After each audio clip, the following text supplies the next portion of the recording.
Assalamualaikum warahmatullahi wabarakatuh ya, kembali lagi bersama saya di Suryo Palo Channel ya. Nah, kali ini kita lagi main di kandangnya Pak Imam Ulo ya. Guru besar kita Pak Imam. Oke. Alamatnya di Danasri ya Pak.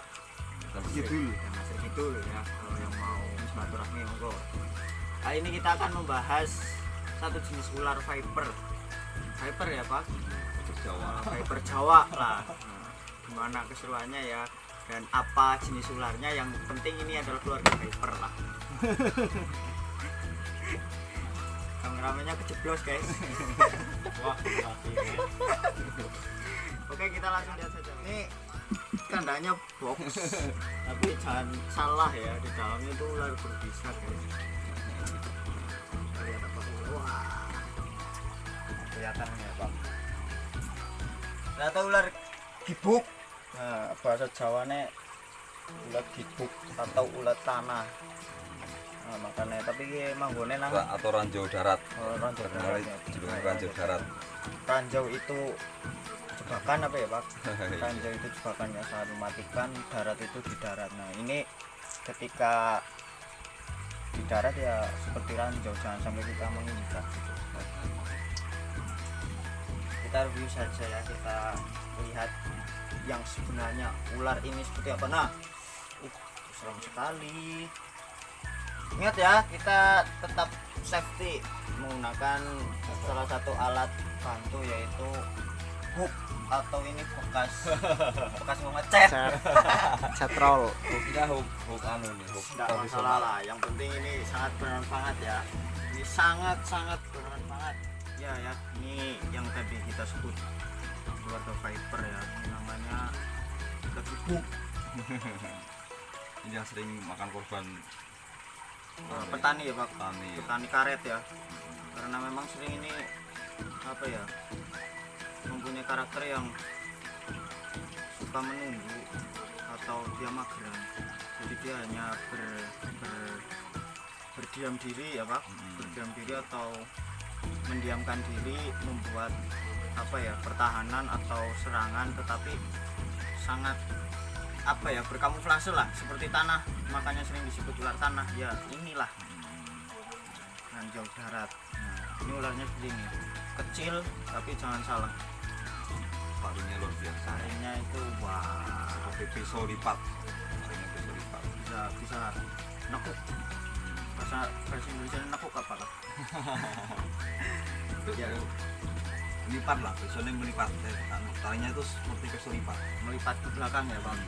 Jadi dia mempunyai taring yang melipat ke belakang, sehingga jadi ketika ditangkap dia mampu mengeluarkan taringnya lewat samping loh. Nah, hati-hatinya di situ, kita harus menangkap dengan sangat waspada lah. Nah, sangat cermat, jangan sampai taring itu sampai ke tangan kita ketika kita menangkap atau ketika kita merescue. Tapi kalau kita jarang ke hutan, kayaknya jarang sih melihat ular ini. Yang enggak di hutan lah, intinya yang apa ya, yang rimbun-rimbun gitu lah ya Pak, gunung-gunungan gitu, di atas lah kemungkinan. Kalau di sini daerah Cilacap, terutama daerah Kroya, itu mungkin jarang sekali menemukan ular ini, ranjau darat. Kebanyakan memang sering terjadi ketika ada petani-petani karet, terus kayak intinya petani-petani yang di hutan lah. Ini posisi menyerang ya. Karena panas itu sih cahaya Panas lampu, cahaya ya? lampu ya. Jangan sensor cahayanya itu ke arah lampu yang panas. Sensor apa? Sensor panas. Sensor panas. Jadi dia memiliki sensor untuk menangkap panas gitu loh. Jadi ketika Ada di mana ada daerah yang panas. mana daerah yang panas ya dia berada ya Pak. Iya. Nah, karena dia nggak suka daerah-daerah lembab. Nah, jadi jarang sekali dia berada di apa, daerah yang lembab begitu. Kayak misal yang daerah bawah, jadi hujan, apalagi daerah bawah ya sering banjir ya. Nah, ketika dia rasa terganggu mungkin langsung bisa menyerang, jadi kita harus tetap waspada. Jadi sensor panas itu memang fungsinya untuk sebenarnya untuk kalau hewan untuk makan dia. Untuk cari makan itu memang dia cara mendeteksi mangsanya itu melalui panas, apa, kehangatan daripada hewan itu kayak mangsanya loh. Kayak burung kan mesti apa ya, di tubuhnya itu ada suhu hangatnya loh. Kehangatan suhu burung itu atau tikus, dia bisa mendeteksi di mana ada tikus dengan jarak yang agak lumayan jauh bisa ditebak mendeteksi. ya. Dia bisa mendeteksi, jadi dia mendeteksi suhu itu untuk mendeteksi makanan terutama loh. Sama berarti seperti ular ini ya Pak, mendeteksi makanannya itu yang panas-panas itu. Iya, kayak tikus kan mesti tubuhnya ada suhu panasnya di tubuhnya. Jadi dia bisa mendeteksi loh, di mana ada tikus karena dia ngerti panasnya melalui panas tubuhnya hewan yang mau dimakan di jarak 50 meter dia bisa mendeteksi. Di sana ada tikus, udah ngerti karena ada suhu panas di sana. Luar biasa juga ya. Iya, ya kelebihannya di situ, kelebihan ular gipuk itu mendeteksi makannya melalui suhu panas.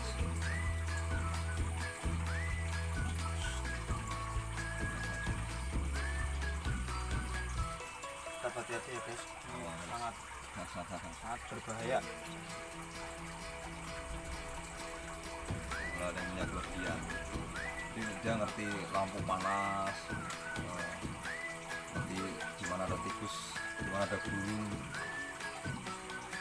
Dia bisa mendeteksi melalui sensor panasnya itu. Di 10 meter di sana ada tikus, dia sudah bisa mendeteksi di sana ada tikus melalui suhu panasnya tubuh. Jadi itu cara dia berburu itu menggunakan sensor panasnya. Kelebihannya gipuk di situ. Dan kebanyakan petani itu tergigit oleh gipuk itu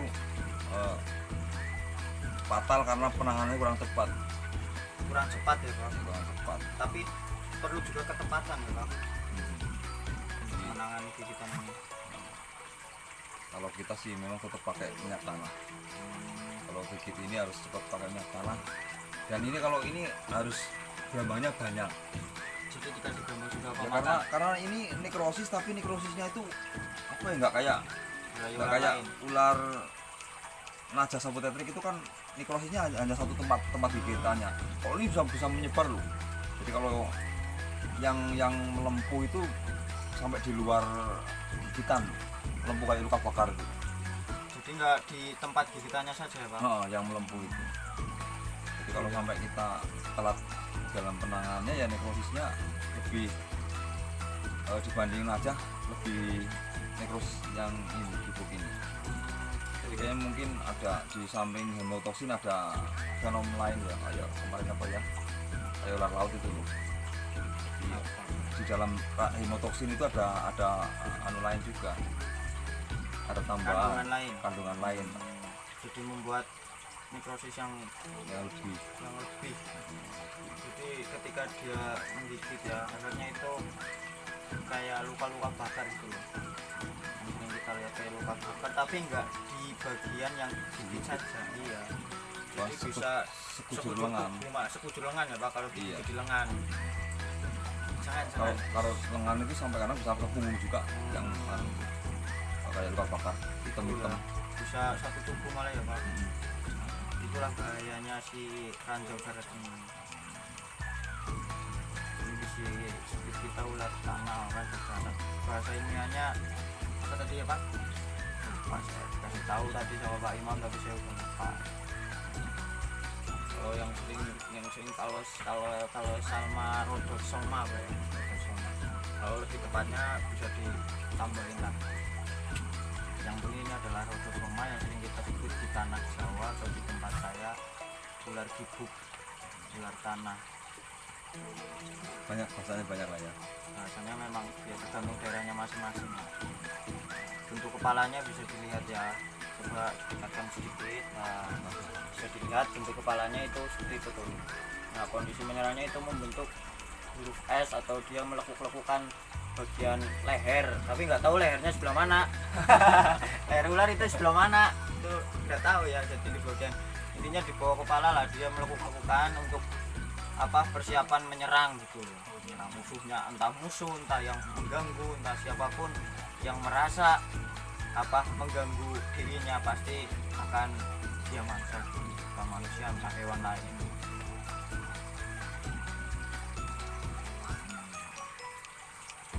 Ini cewek ini. Dilihat dari tubuhnya ya Pak, cewek kayak cewek ya. Itu kalau dilihat dari tubuhnya, ciri-cirinya gimana Pak kalau secara visual? Oh, ini lebih panjang. Oh, cewek lebih panjang gitu. Nah, dari pangkal ekor sampai ujung ekor itu lebih panjang. Itu secara visual kita beliau kita dia belum fix juga karena belum kita saksi. Oke, kita perlu cek taringnya. Ini sangat bahaya guys. Untuk mengecek taringnya itu butuh apa ya, kewaspadaan yang ekstra, dan untuk menangkapnya pun butuh apa ya, ya butuh kesiapsiagaan lah supaya bisa apa menangkal atau bisa menghindar ketika dia menyerang kita. Kalau karabin juga. Ya, Bapak kita cek ya. Ini kita geser dulu mendoanya. Tenang. Tenang.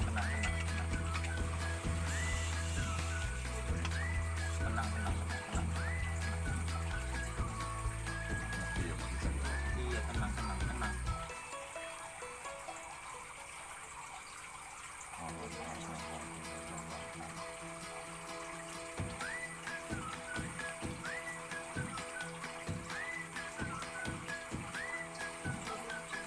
Langsung pakai juga langsung di wah. Ini belum masuk bisa. Kasih untuk ya. Ini paling gila ya. Nah, tapi nggak apa-apa, ini ada sendok ya. Kita ngecek taringnya.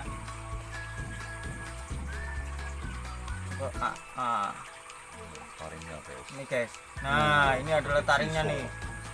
Kan seperti pisau lipat. Bisa dilipatkan. Nih, dekat lagi nih, ini. Ini taringnya nih. Nih. Sekecil jarum ya.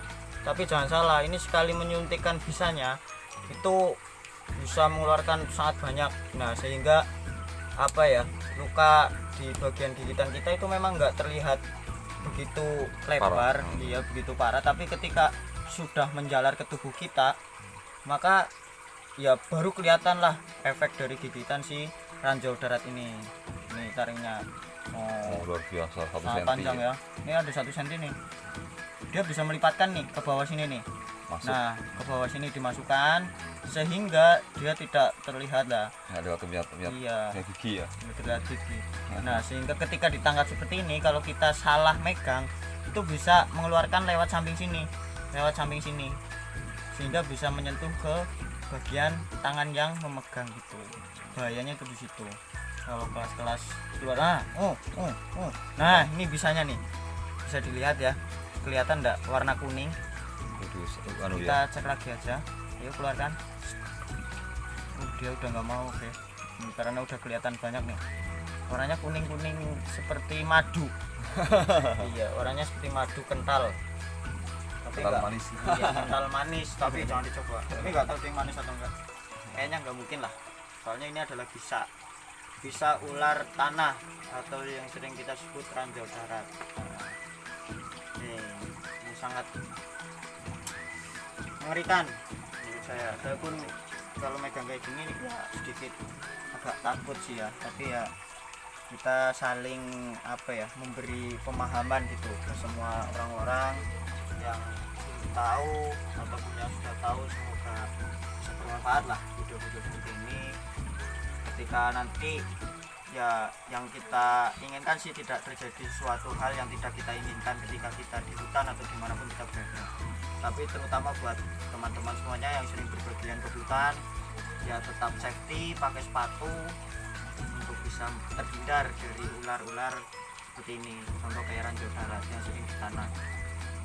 Sebenarnya dia sih tidak apa ya, tidak mungkin ketika mendekat ke manusia untuk menggigit, itu tidak mungkin ya Pak, kalau tidak kita injak gitu loh. Nah, Jadi ya kita harus tetap waspada lah. Kita kan nggak tahu bentuknya itu seperti tanah, memang dia berkamuflase lah, pintar. Yang ini di sampah-sampah sih. Iya, di sampah-sampah ya. Daun-daun kering kan, daun kering kan mirip daun kering kan warnanya. Nah itu Daun kering. ketika di daunan kering kayak daun bambu atau daun-daun apa yang kering-kering tuh sangat, Jadi iya, sangat suka bagi ular ini untuk berteduh atau bertinggal. Nah, ini taringnya sampai keluar nih, keluar mulut bagian dalam. Daunnya itu kalau kawah solipat lah, seramnya itu di situ. solipat. Diam. Dan konon katanya itu kalau shading itu taringnya ikut ganti kulit, itu ganti taring loh. Taringnya ganti itu kan. Ganti taringnya ganti, bisa lepas. Jadi kalau dicek di kandangnya kalau shading itu bisa ada taring yang terjatuh. Memang ganti kulitnya beserta taringnya.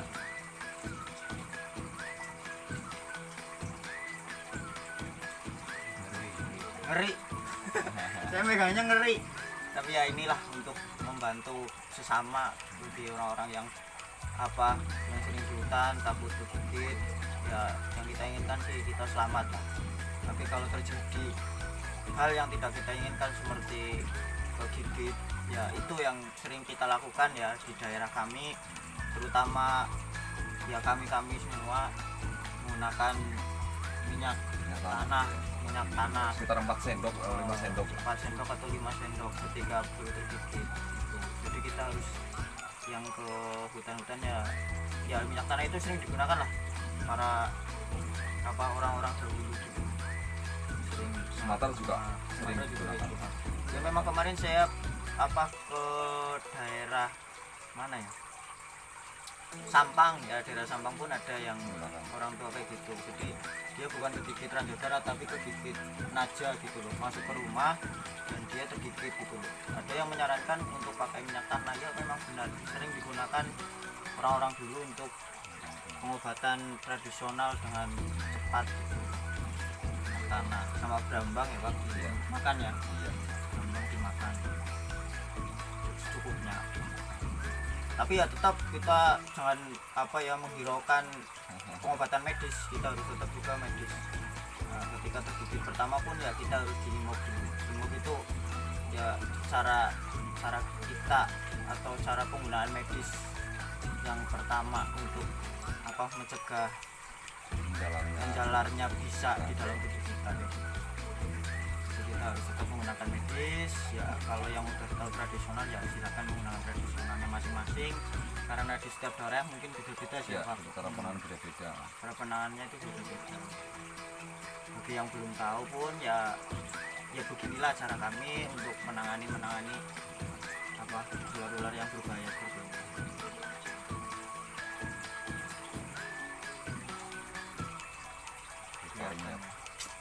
Taringnya agak belum masuk.